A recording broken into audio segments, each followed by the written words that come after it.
Je suis présentement avec les membres fondateurs de Vantard, Julien Leclerc, Sébastien Roy, bonjour. Bonjour. Bonjour. Expliquez-moi un peu, c'est quoi Vantard? Vantard, c'est parti d'une idée un peu de... Dans le fond, c'est une fascination de moi et Julien. Lorsqu'on s'est rencontrés, on s'était toujours dit qu'est-ce qu'on ferait pour propager la culture, pour aider à amener un peu de diversité culturelle aussi dans la communauté. Et un peu plus tard, Julien, on avait des idées de soirées de poésie, des soirées musicales, toutes sortes de choses comme ça. C'est qu'on avait donc l'opportunité de faire des soirées documentaires.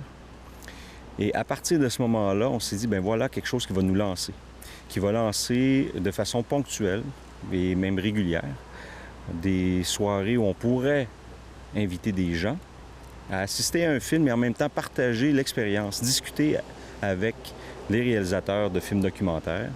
Puis c'est surtout cet aspect-là, nous. Vantard, c'est parti de l'idée de partage, l'idée d'acquérir de l'expérience puis de communiquer avec les gens du milieu, par exemple. Bien, je peux poursuivre avec ce que Sébastien disait. C'est Éric Ruel, en fait, qui a réalisé God Save Justin Trudeau avec sa conjointe, qui est Guylaine. Puis il m'a offert, en fait, les droits de diffusion de son film. Puis ça nous a fait décoller, en fait. C'est toujours une sorte de cercle vicieux. Hein? Quand on essaie d'avoir des gens, si on n'a aucun projet sur la table, c'est plus difficile. Et Éric a réussi, en fait, nous a permis de décoller, tout simplement. D'avoir des projets pour tout l'hiver. Puis pourquoi avoir choisi le documentaire plus que la fiction? Mais ce qui nous intéressait plus là-dedans, c'était justement l'expérience. C'était la possibilité, donc, parce qu'on est près des gens, parce que c'est quelque chose qui est d'actualité. On ne parle pas de fiction, donc on parle de la réalité de certaines choses.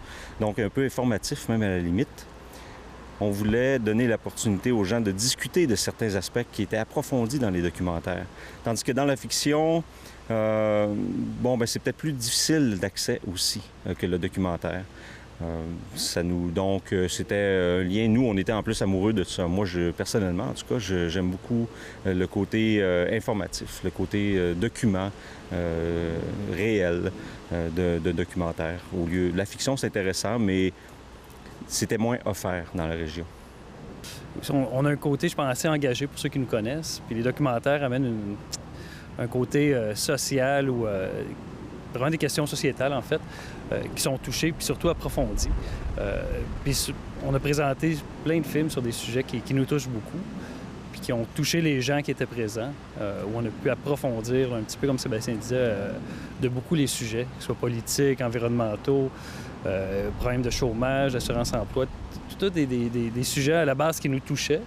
Donc, on a eu probablement autant de fun, sinon plus, que les gens qui étaient là. On a vécu des belles expériences, puis on va en vivre d'autres. Fait que c'est vraiment notre engagement aussi qui nous a poussé peut-être un petit peu vers le documentaire, avant d'autres formes d'art. Ouais.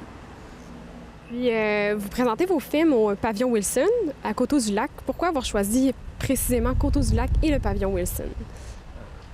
Bien, on voulait...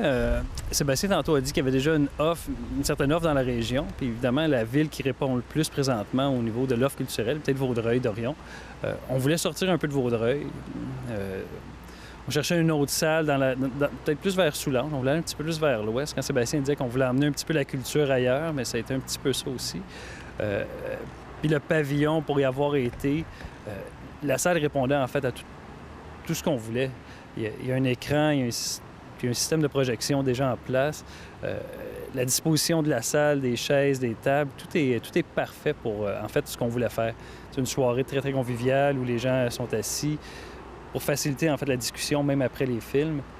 C'est vraiment l'endroit rêvé, je pense, en fait. Je sais pas si tu as de quoi ajouter, Sébastien. Non, mais en fait, pour ajouter, c'est le format un peu cabaret aussi. Ouais. On avait demandé à Jean Chevalier, qui est le responsable justement du service des loisirs là-bas, et du pavillon Wilson, de nous configurer quelque chose d'assez convivial. Et ça répond à ça. Et puis, ça met les gens à l'aise. Et puis, on a réalisé que c'était parfait. On va poursuivre même à Coteaux-du-Lac dans la prochaine saison. Pour la prochaine saison, justement, à quoi peut-on s'attendre pour la programmation? Je ne sais pas si on peut l'annoncer, mais on a une rentrée un peu particulière. Il y aura un format 5 à 7 avec un film très, je dirais, ciblé. Par rapport aux... Ciblé 5 à 7. Ouais. Ciblé 5 à 7. En tout cas, on veut inviter les gens à une rentrée un peu, puis faire parler un peu aussi de Vantard. Ça sera plus événementiel pour la rentrée que ce qu'on est, on a habitué ceux qui viennent nous voir régulièrement, à tous les mercredis, une fois par mois. Donc, on va commencer le 21 septembre. Ce sera le film Brasseur de Martin Parot. J'oublie le nom de l'autre, son copain. Martin Parot, en fait, est un brasseur lui-même d'une microbrasserie dans la ville de Québec. Et puis ces deux personnes-là vont venir nous présenter leur film, mais en même temps, on va inviter des microbrasseries locales à se joindre à nous pour le 5 à 7 et présenter les bières locales aux gens. Après ça, on regarde le film, puis une discussion avec les artisans de ce milieu-là, qui est florissant, qui est tout à fait dans l'air du temps d'ailleurs. Ça vient d'où le nom Vantard? Ça vient d'où? Oui.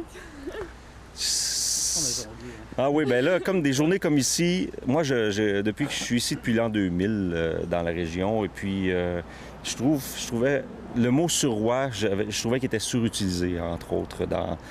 C'est pas un mauvais nom, c'est un beau nom, c'est une belle définition du coin, de la grande région.